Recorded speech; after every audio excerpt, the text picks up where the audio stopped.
चल कोई नहीं, तू छोड़ गई दिल तोड़ गई, चल कोई नहीं, मैं तड़पा और तू रोई नहीं, चल कोई नहीं।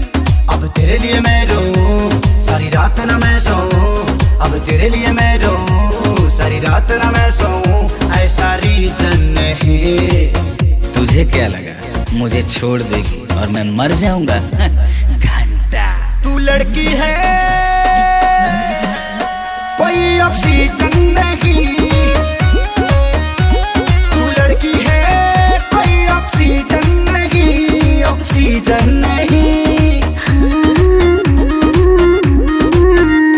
मैं पड़ा था तेरे प्यार में तुझे मान के बेबी अपना, तुझे डेट किया तेरा वेट किया, देखा तेरा ही सपना, हर पल तेरा मन केयर किया, हर बात तेरे से शेयर किया, और तूने बेबी कहीं और अफेयर किया। हाँ जो दिल पे लगा तो डिटॉल, ये गम तेरा कम जाएगा, छोड़ो गुस्सा रखो फीलिंग फेज में, ये प्यार फिर से जम जाएगा।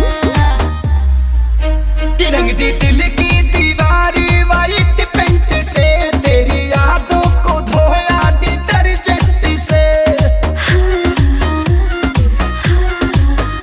मेरे बाबू मेरे सोना तुझे क्या हो गया, काहे मुझसे तू ऐसे खफा हो गया। अब दिल से दिल ये मिले फिर प्यार के फूल खिले, ऐसा सीजन नहीं। तुझे क्या लगा कि तू छोड़ के चली जाएगी तो मैं सूखे पत्ते की तरह बिखर जाऊंगा?